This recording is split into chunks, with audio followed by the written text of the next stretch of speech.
Hello everyone, welcome back to the channel PCMB Digital Gurukul. Experience the holistic learning. After receiving a request and seeing a lot of videos, जहाँ पे लोग अलग अलग तरीके के promises कर रहे हैं, false claims कर रहे हैं कि syllabus reduce होगा, नहीं होगा, क्या होगा, तो जो actual information है वो आपको 3 से 4 मिनट में देने की कोशिश की जाएगी, जो exactly हमारे लिए पता होना चाहिए और जो हमें सोचना है इसके रिगार्डिंग. तो we are going to start it.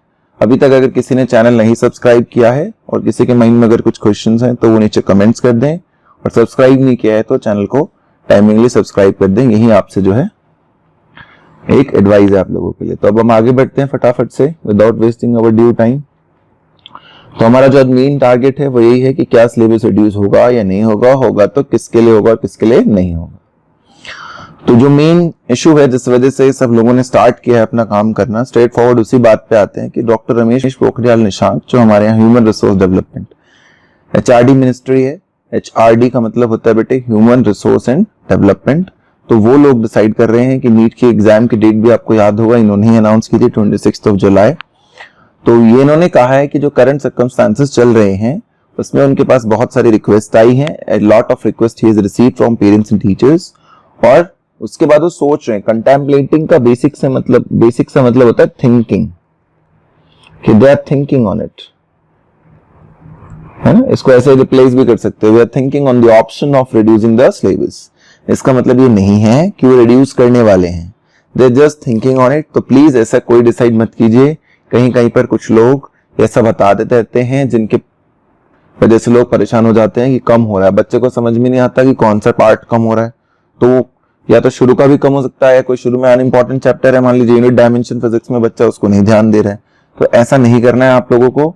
आप लोगों से ये रिक्वेस्ट है कि पूरा पढ़िए. अभी they are just thinking on it. And instructional hours जो आप स्कूल में अपना टाइम बिताते हो, जो आपको टीचर्स टीच करते हैं, इंस्ट्रक्शन देते हैं, उस पर भी सोचा जा रहा है कि शायद हम उसको भी कमिंग एकेडमिक ईयर के लिए थोड़ा सा कम कर दें.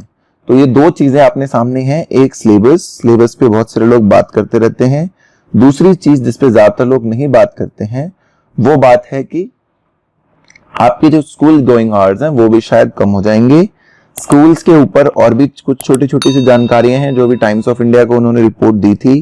कुछ लोग देखते होंगे न्यूज चैनल्स वगैरह, कुछ लोग नहीं भी देखते होंगे. तो एग्जैक्ट जो आर्टिकल्स जो होते हैं उसकी अगर हम बात करें तो ऐसा कहा गया है कि सिर्फ 30 to 50% स्टूडेंट्स जो हैं, ओनली 30 to 50% स्टूडेंट्स जो हैं उन अलाउ होंगे फॉर स्कूल्स कमिंग. स्कूल आने के लिए for school coming to school जो है सिर्फ 30 से 50% लोगों को अलाउड किया जाएगा. रोटेशनली स्टूडेंट्स को इनवाइट किया जाएगा. रोटेशनल पॉलिसी लगाई जाएगी on alternate days. And in fact जो पेरेंट्स हैं उनको एक ऑप्शन भी दिया जाएगा कि अगर वो चाहें, जो बाकी 50% लोग रह गए उनके लिए एक ऑप्शन होगा कि वो स्टडी एट होम कर सकते हैं पूरे हफ्ते, और अपने बच्चे की रिपोर्ट 15 दिन में जाके स्कूल से फोर्टनाइटली ले सकते हैं. रेस्ट स्टूडेंट्स जो होंगे वो स्टडी एट होम करेंगे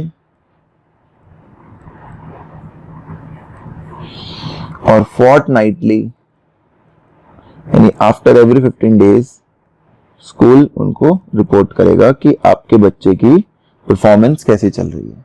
तो ये मेन चीजें हैं जिसके ऊपर अभी खास ध्यान दिया जा रहा है कि आपके बच्चे को जो फोर्टनाइटली भेजा जा रहा है उसके आउटकमिंग्स क्या हैं.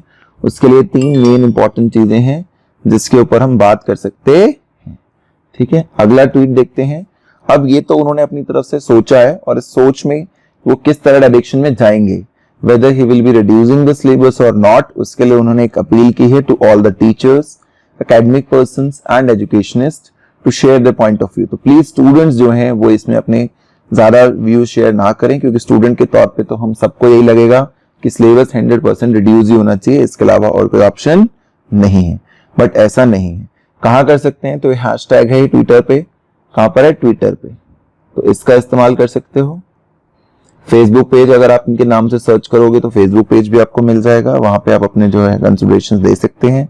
जैसे मैं भी अपने कंसिडरेशंस दूंगा कि भाई जो बार टॉपिक है उसको बहुत ज्यादा रिड्यूस ना किया जाए, लेकिन जो डिफिकल्ट पार्ट है उसको थोड़ा रिड्यूस कर दिया जाए, क्योंकि कभी कभी डिफिकल्टी जो है वो ऑनलाइन क्लास में बच्चों को समझने में थोड़ी दिक्कत होती है। तो एक चीज इस तरीके की कुछ भी कह सकते हैं कि डिफिकल्ट पोर्शंस को थोड़ा सा कम कर दें, ना कि परसेंटेज ऑफ सिलेबस को रिमूव किया जाए।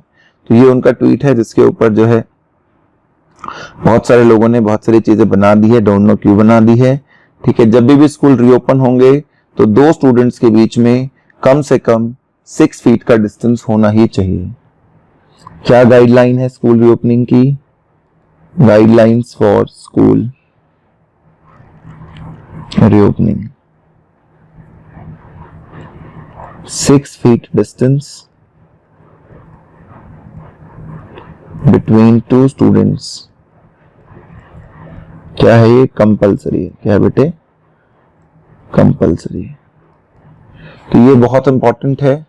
ठीक है, दूसरी गाइडलाइन क्या है कि अगर कोई रूम 500 स्क्वायर फीट का है, अगर 500 स्क्वायर फीट का क्लासरूम है तो उसमें सिर्फ 10 स्टूडेंट्स और एक ही टीचर अलाउड होगा। Only 10 students and 1 teacher will be allowed, and 1 teacher will be allowed. ठीक है, तो ये बात बहुत इंपॉर्टेंट है। इस बात पे भी हमें ध्यान देना है कि सिर्फ अगर 500 स्क्वायर फीट का अपने पास ऑप्शन है तो सिर्फ और सिर्फ कितने लोग अलाउड होंगे? 10 स्टूडेंट्स अलाउड होंगे और एक टीचर। ऐसे 1000 स्क्वायर फीट का है तो 20 स्टूडेंट्स और एक टीचर अलाउड होगा।